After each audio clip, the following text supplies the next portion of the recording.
Hello and welcome to the morning after show presented by our good friends over at Underdog Fantasy Sports. My name is Joshua Reimer. I'm joined by none other than Jared Block, who is over on my right. Jared, this is the second day in a row I've gone hatless. No hat on today. Just Oh, letting the flow go.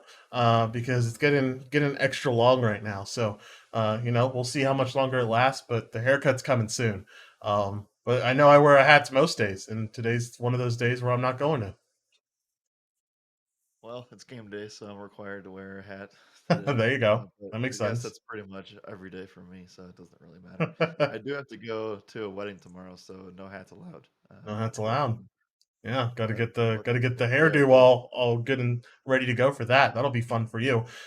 We had a crazy night of sports though. I love the NBA playoffs, man. Like the fact that we get fantastic basketball every single night now is just I feel spoiled because like especially looking back at that last month of basketball. That last month of basketball was rough. I know you know how rough it was. I talked about it plenty of times how bad that last month of basketball was, but now getting this new basketball has been it's been a lot of fun, and it's going to be a lot of fun to talk about everything that happened last night because it was certainly an interesting series.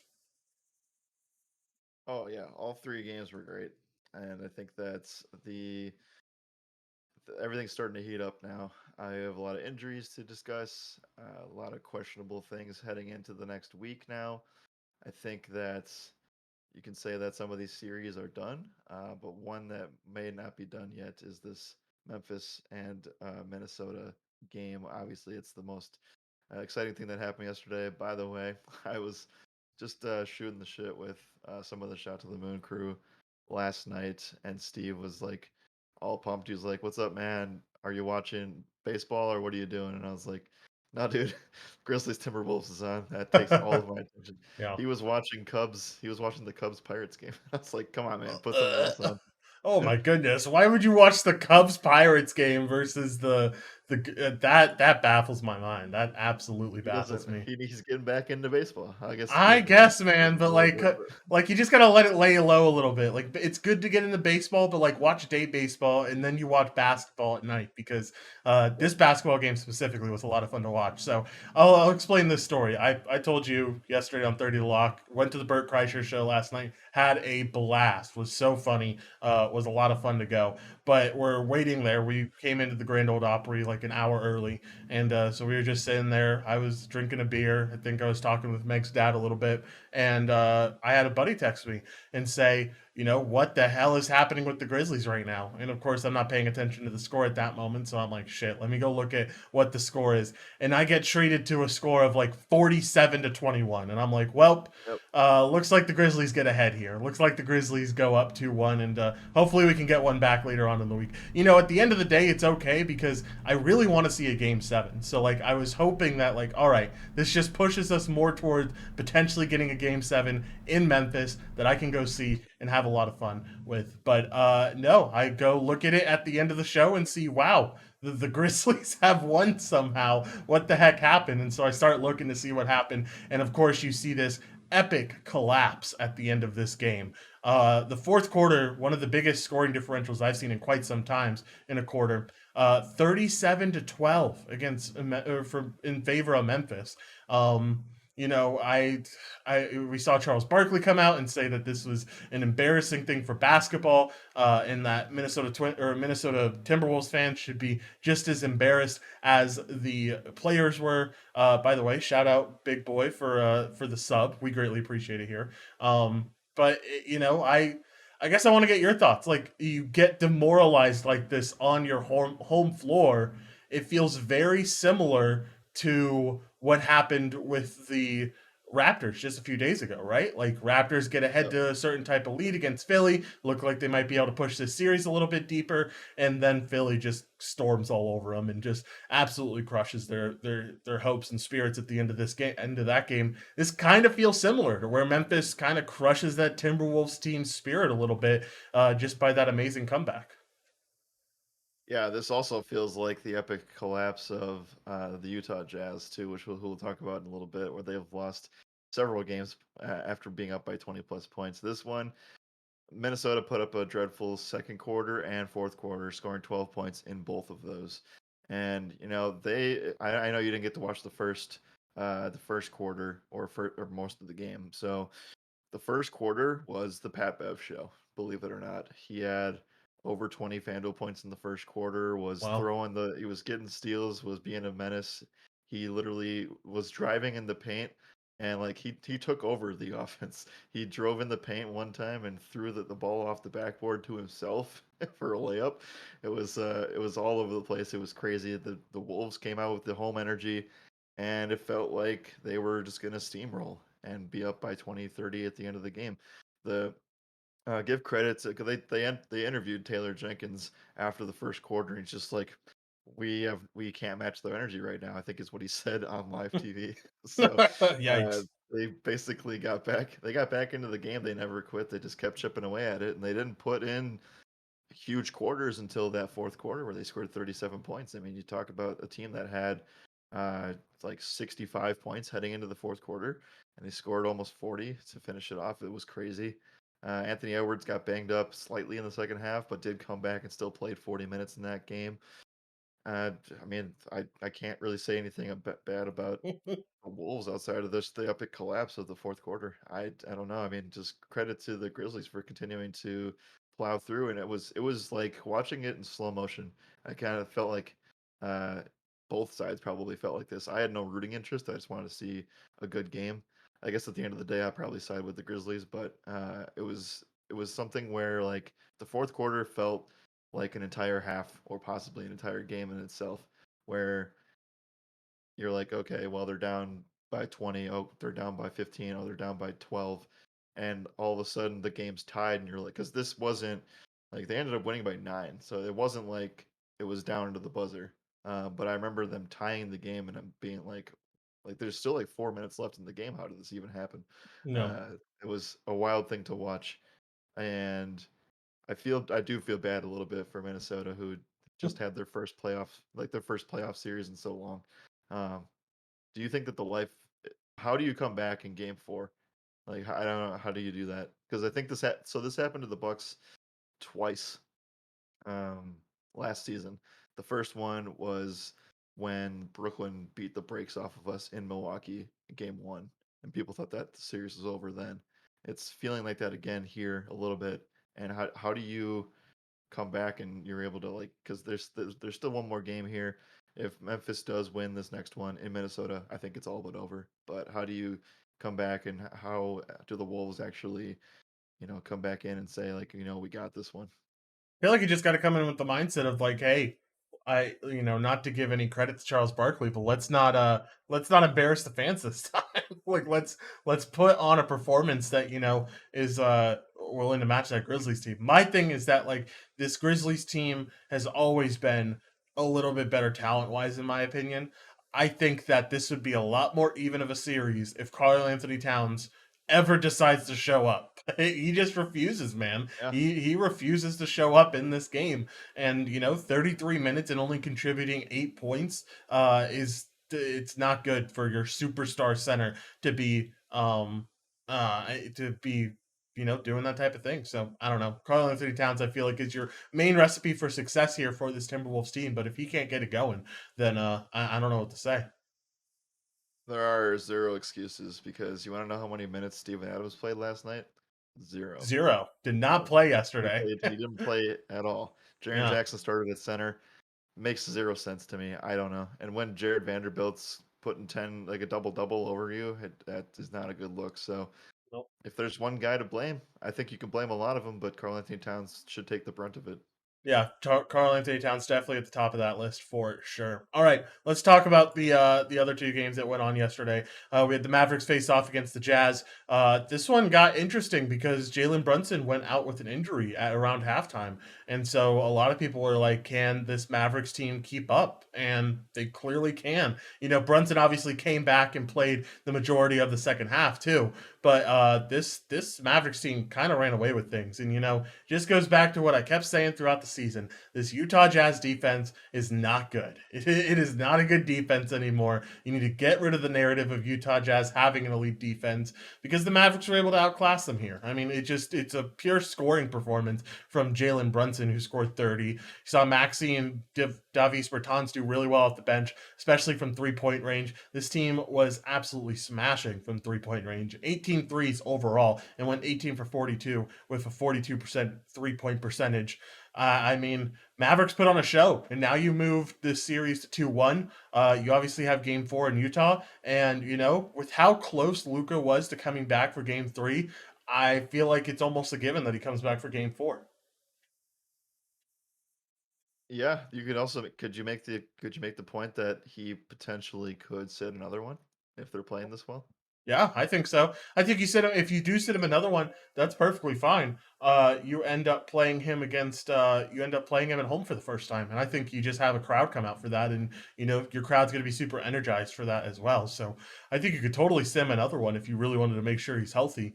And I man, this is it's interesting because like I knew this Jazz team wasn't very much a contender this season, but I did not expect them to lose to a Mavs team without Luca twice.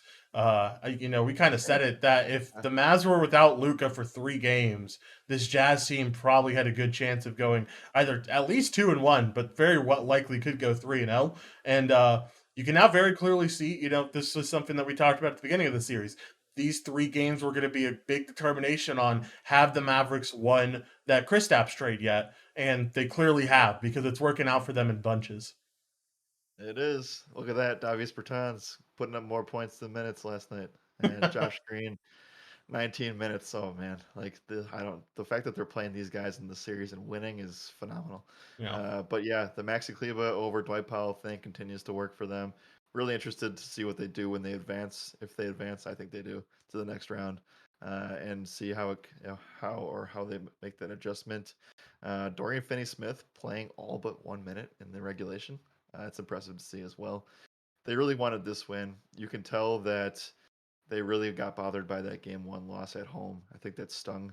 Uh, they should have won that game too, but the fact that they were able to handle things in Utah, that was pretty. This is pretty much the tipping point for me. I think the Jazz do come out and win Game Four, but uh, you give you give Dallas back at home. I think that they're able to continue things with Luca potentially in Game Five. I don't know. Me personally, I would stick with what you got going on right now, and let Luca rest for another day or two.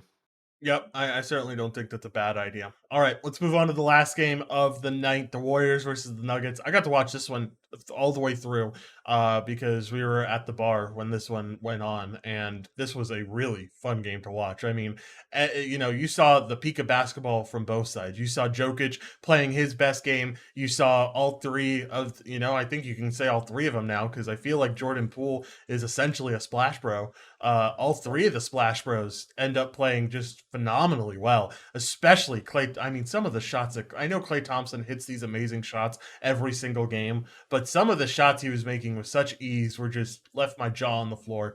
This Warriors team looked really good, and the Nuggets did not look too bad. I thought the Nuggets, they improved on a lot of things last night. They looked like they were at home. They looked like they were a little bit more energized, but at the end of the day, this Warriors team comes out on top. And you have a combined score from Curry, Poole, and Thompson of 80 real life points, Jared. 80 out Yep. of their 118 points came from those three individuals. I mean, like, it's just incredible to watch these three. They're a lot of fun to watch. Yep. Jordan Poole, stud time. Yeah. I Okay. was just gonna keep saying it. Oh yeah. He's looked fantastic. I don't know. I didn't expect him to take that big of a leap when I said he was going to take the next step, but here we are. This series is all but over. I don't have much faith in Denver. Like Joker put up his best game, which was an MVP type performance with 37 and 18 and 5. Like what more does he have to do? Like I don't know. Like even Aaron Gordon had his best game of the series too. It's just they're just outmatched and they're playing guys that they shouldn't be playing right now. Denver is, and I just think that this one's been done for a bit. But their last chance was last night, and I think that the Warriors steamroll and they win by double digits in Game 4. Yep, I would tend to agree. I think Warriors win this one, get the sweep, and are now favorites according to our friends over at Bet Online. They're now favorites to win the West, so should be interesting to keep an eye Nice. on that and see what happens there. All right, anything else with the NBA, Jared? If not, let's talk about the MLB. No, not much to add. We got the news like Lucas stuff. Obviously, we also got the news that Zion's hit or miss to return this season. We'll see how that shapes out. Devin Interesting. Booker probably plays potentially in this series, depending on how long it goes. But I would think that he would stick it out or they'll try to keep him on the sideline until that series is over. And then Chris Middleton expected to miss a minimum of 2 weeks, but they won't put a max date on it. I think that's just window dressing. I think it might be. I don't think they still know the actual dexterity of the injury. I don't think Devin Booker's coming back for the series at all, I from think what they I said heard.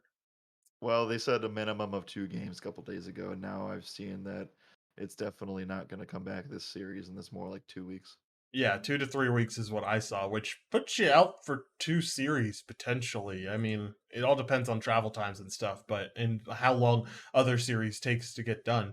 I don't know. I still don't believe this is a cakewalk for the Suns. Like, I don't think they're going to gentleman sweep here or anything. I think going back into New Orleans, they have some trouble waiting for them. So I'm excited to see that matchup very soon. It's going to be, NBA playoffs have been a lot of fun. Excited for them to continue to be fun throughout this week and throughout until June. So all right, anything else here or nothing else here? So let's get to the MLB recap. Talk about why everyone's mad at Aaron Boone today and walking Miguel Cabrera. So like I saw this happen and like I was like, that's a fucking mistake. That is a huge mistake to walk Miguel Cabrera. And when you look at that, Austin Meadows right afterwards doubles to center field. Like, yeah, of course he's gonna double to center field, man. The intentional walk was man. I don't know. I can understand why Detroit fans are mad about it, but it was certainly interesting. What's worse, this or having trying to intentionally disrupt a no hitter by bunting? I don't know. Taking Clayton Kershaw out in 7 innings for perfect game. Yeah, I don't. Man, that's a tough This one. is just disrespect. This is just disrespectful. It is disrespectful, man. Make him sleep on that 2.999 And again. Like, oh even before that, he walked 3 times. yeah. Like Um, they didn't want to pitch to him at all, and he still gave you 12 FanDuel points though. That's what counts, I guess. Yeah, that is what counts, man. Hey, I talked about the play; it worked out pretty well.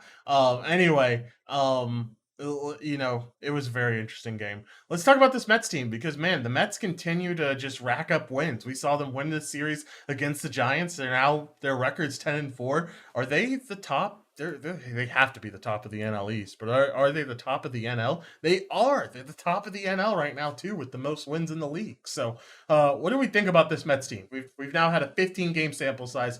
Obviously, that's like 10% of a season, so it's not much of a sample size. But the Mets look to be as advertised so far.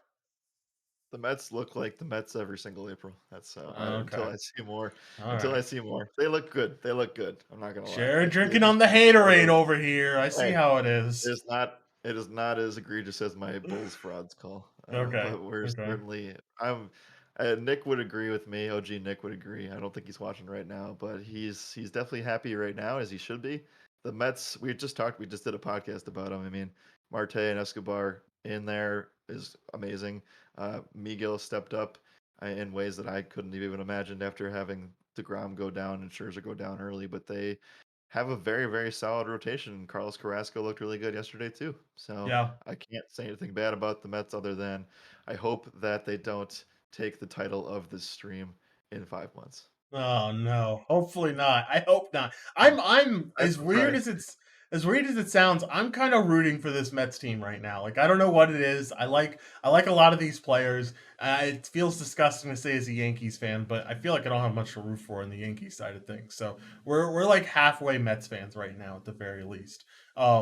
All right, we saw the Red Sox lose to the Blue Jays. Not much interest there. Hey, we saw an Orioles game hit the over. I feel like that was the biggest storyline of Yep. yesterday with the kind of By the boring way, day of baseball. Go yeah. ahead.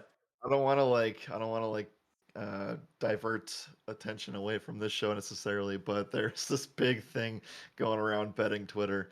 I guess Dave and Barstool Sports w- talked about the fact that no Orioles game has hit the over, just like you said yesterday, Yeah. and they've like made their ultimate lock of the day that under, and it did not it did not work out. Yikes. First of all, the game played, they played, which is the most surprising part, Yeah. and then they actually put up runs on either side. That series had put up like a total of maybe 10 runs to the first two games. I think it was even less. Way So less. that was a weird thing to see. Yeah, crazy outcome in Oakland. Twins keep going back to them every single day. Doesn't seem to work out for me every single time. But I still got the win yesterday. You got the win yesterday. They put up one run, and that was just enough for Joe Ryan to get the win. Sooner or later, man, this twin stack is gonna work out for us. I promise It's you, going to. it's gonna be one of these days, man. Just like one of these days, the Yankee stack is gonna work out for me. Sooner or later, it's just gonna have to. It's the law of large numbers. All right, not much else to talk about. It was a pretty boring night of baseball. I feel like basketball kind of took the cake at the end of the day. But we do have one last segment to talk about. Let's talk about the dog days of spring, and let's get our underdog bet of the day. What was your bet? Do you remember what yours was? Yesterday or Mm-hmm. 2 days ago? Oh, Yesterday. yesterday. Man, I don't know. We've done like a day of content since then. I know it's Uh, been a long time. it was. It wasn't Lindor. I thought it was, but that was a late edition yesterday. I had somebody go over 1.5 bases. I think it was Buxton. So I don't think that worked out for me. Probably didn't work. Yeah. I had Joe Ryan to go over 85.5 and missed it by Oh my one, god. Jared. By one. Oh man, that was tilting. I saw that and I raged a little bit. But that's all right. We have a slate today that we're able to go over and it should be a lot of fun. I already know where I'm going. Do you want me to go first or do you want to go first? You can go first. All right, Justin Verlander over 90.5 pitches. We've talked about this spot. Verlander should smash. I really like the Verlander play today. So Verlander over 90.5. 90 and a half. Wow, that's really low. Yeah, Um, right? Feels for low. him at least. Yeah, So Verlander over 90 and a half. And I'm gonna pick a basketball thing. It's surprising. Are you surprised that the Heat are only up 2-0? I thought they played 3 games today, but I guess that's not no, accurate. no, I Uh, think that's right. Well, I don't think it, that's right. I know that's right, but I'm not it's surprised. just felt like it's just felt like it's been over. Yeah, Maybe. exactly. I think you just feel like it's been done for quite a while now. Anyway, I was if they were up 3, I was gonna hammer the Jimmy Butler game 4 game, but I'm not gonna do that. I am gonna go ahead and I'm gonna play. Hmm. I'm gonna play Drew Holiday over 21.5 points tonight without Chris Middleton. Nice. I like it. That's very solid.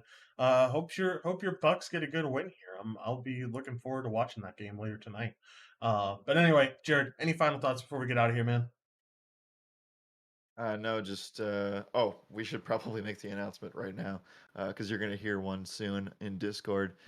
Josh is taking the day off. He's done right after this show's over. Yep. Has family and friends in town, so he's gonna enjoy some baseball tonight. Actually, see it live. I Yeah. am going to be doing a solo day of MLB content, so there will be a podcast. There will be a 30 to lock of some kind, whether it be on here or in the Discord, and I'll be providing cash and GPPs for MLB. So we'll also include the podcast link that we just recorded this morning that gives you a first look at the slate, and it's a big one. It's a juicy 13 game slate, and we can't wait to, or I can't wait to provide content for it. Yep. I don't have to do it. I can't wait because I'm not going to. It's going to be a good one though for you, Jared. I'm excited to see what you're able to do with it, and excited to get the day off to spend with family and friends. So it'll be a good time. But Jared, let's get out of here. As always, my name is Joshua Reimer. Good morning and good skill.